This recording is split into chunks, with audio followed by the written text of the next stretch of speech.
We met at a laser meeting. I got introduced to her as the person co-invented laser hair removal, and she was like super young, which I found really hard to believe. Hi, my name is Molly Warner, and I'm a dermatologist at the Massachusetts General Hospital. And I met Dr. Melanie Grossman when I was a resident, and she was in private practice. I first met Melanie in the late 1980s when she was my medical student during my dermatology residency at Yale. We quickly became really close friends, more than just being a resident and a student. We went shopping at TJ Maxx because we weren't always Dior girls. And we shared really bad stories about bad boyfriends. Through the years, and after she finished her training in dermatology at Columbia, she came down to Washington, D.C. to get an immersive experience in lasers. And that's when she became interested in pursuing a fellowship with Rox Anderson. And you know the rest is history. She just flourished at Mass General, and she contributed widely to what we know today, particularly with laser-assisted hair removal. I am so proud of her. We first met as classmates at Princeton University as undergraduates, and then became very close friends during our fellowship years. Melanie at MGH Wellman, and mine with Dr. Roy Geronimus in New York. We had the great fortune of working together for a number of years with Dr. Geronimus in New York City. Melanie was co-inventor of laser hair removal and contributed to the advancement of laser medicine in so many ways. I first met Melanie when I was a resident at MGH and she was a fellow working on a project that she said was so potential promise, so much so that she decided to stay a second year, which I was very happy that she stayed in Boston an extra year, and that led to her project being laser hair removal. I first remember Melanie coming right after I'd finished my fellowship with Rox. I was still there working, as we all do, and we had been working on laser hair removal. When she came in, she really took it to a whole new level. She and Christine Dierks did quite a bit of work with it, and they had brilliant research, and Melanie had this incredible creative mind, but also beautiful heart and soul. Melanie Grossman came to Boston in the early years of 1990 to start a laser dermatology fellowship that included both clinical work and research. I met her when she came to the Wellman Labs to meet with Rox Anderson to discuss her research project. I first met her in 1992, I think it was, when she applied for a fellowship here. She came the following year. I always give the fellows a project to start working on, but I give them plenty of time to also do whatever they want to do. And this is it's sort of a research and clinical fellowship, so we had the chance to work together clinically, but spent a lot of time doing research.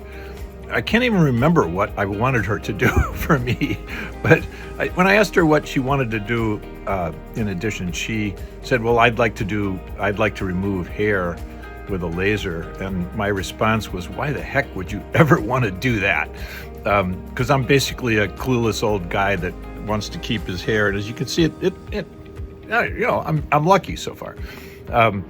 Anyway, we started with black dog fur ex vivo, worked our way up to a human study. And Melanie was involved in doing not only that, but all the thinking behind it. I spent hours with her writing equations on the board, thinking about the details and where are the stem cells and how are we going to pull this off. It was fun to work with Melanie. She was methodical in her approach. We modified a Q-switched ruby laser that we had in the lab to lengthen its pulse width and added an old articulated arm so that we could deliver pulses to our target. And we made a cooling handpiece to protect the skin while attacking the hair. After many months of work, we started a small clinical trial. We wanted to look at the reaction of the laser on a single hair at a time.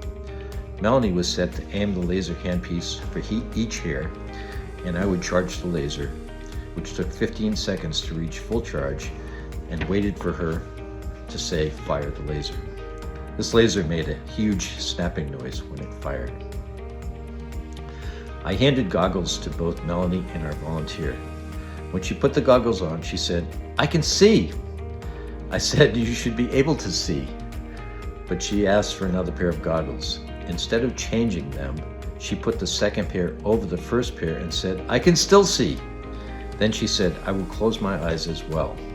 She did this, and when she said, "Fire the laser," we did, and then we looked. I think the large size of the laser, the loud snapping noise, and the fact that her eyes were closed tightly, she missed the hair completely. We repeated this several times with the same results.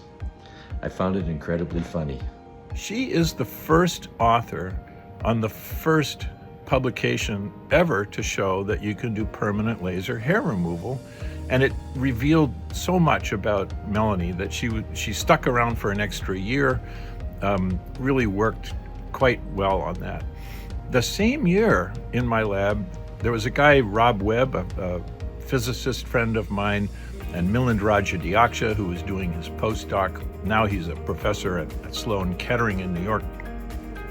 We had put together with string and tape and an old argon laser, the world's first reflection mode confocal microscope in the lab.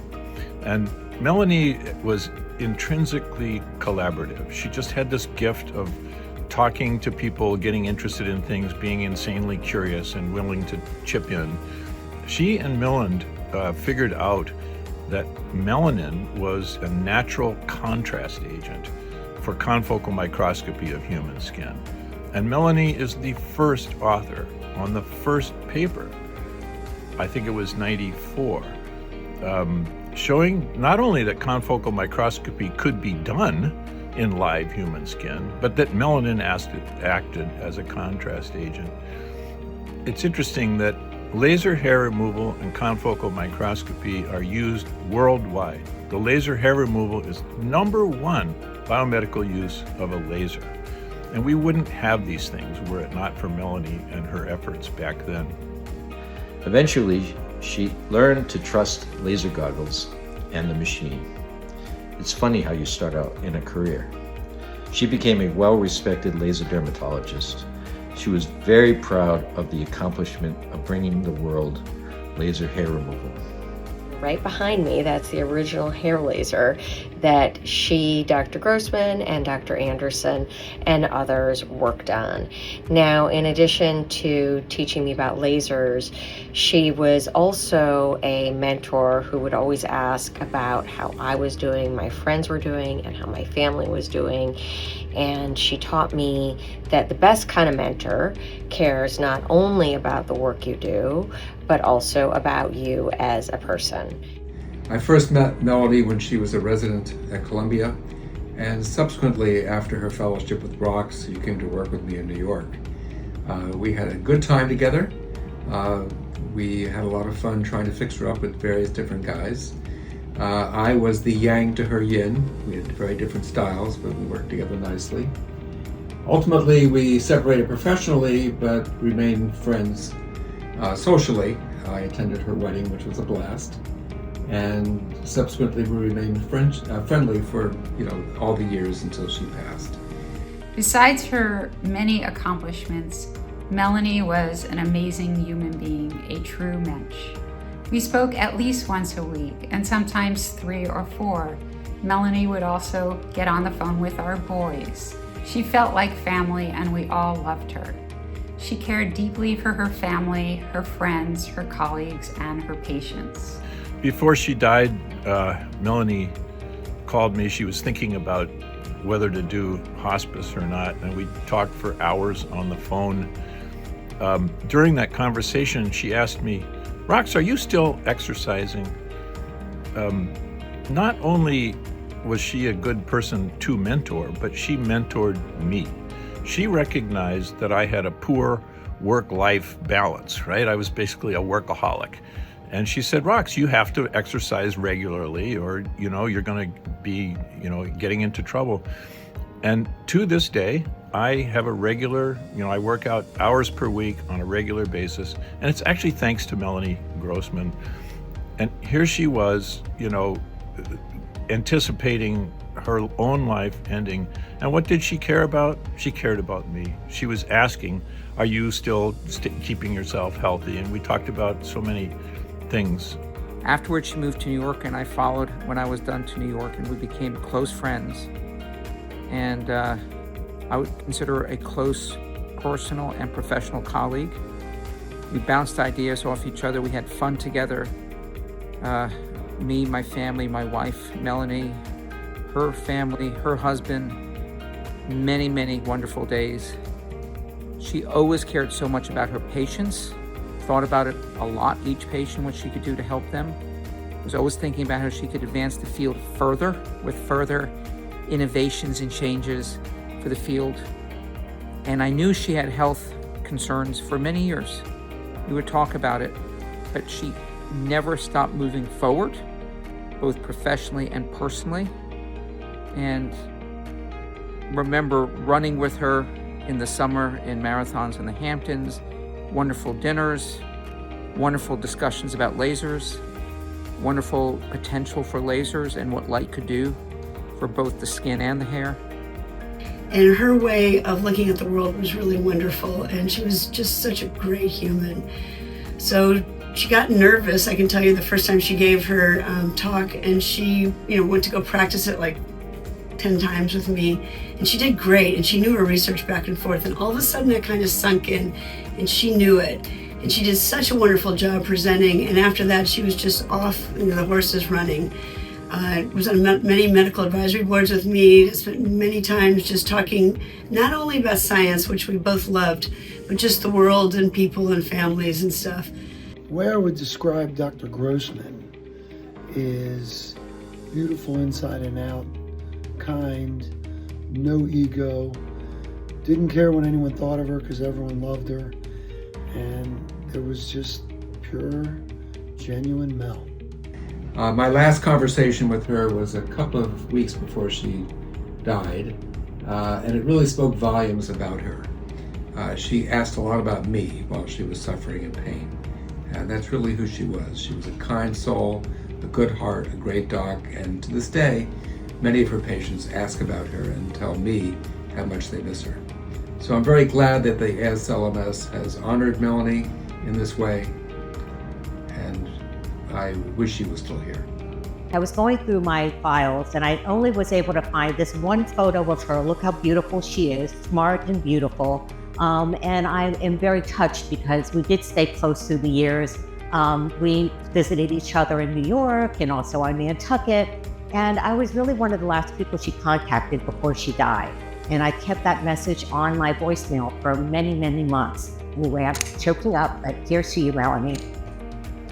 I miss her dearly. I am so happy to see that you are all celebrating and honoring her legacy, and I know that she is watching with her radiant smile. Thank you all very much.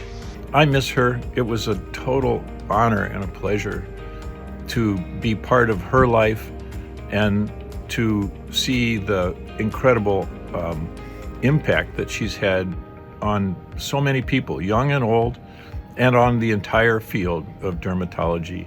And with that, I'll just say thank you, Melanie, for letting me be part of your life on Earth. So for those that didn't get to know her, she was wonderful. For those of you who did, I'm sure you have had the exact same experience. It is absolutely a pleasure sharing it with you. Love you, Melanie. She impacted my life significantly because I met a ton of people through Mel, and she gave me confidence. She had just the right amount of all the good stuff and none of the bad stuff. There's a ton of fun stories about Melanie laughing at meetings, all of us cramming into the sort of Candela Humvee with Roy in there and everybody else jamming in there to go to dinner. And you just think of all these wonderful experiences, and they're all a little less without the Mel, but we're all a little more because of the Mel.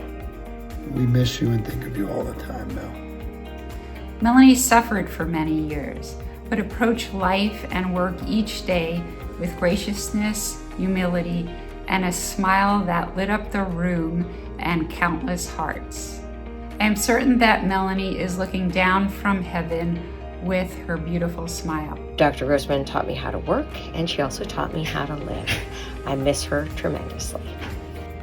One of the most special people I've met, professionally and personally, and miss her, miss talking to her, miss being with her.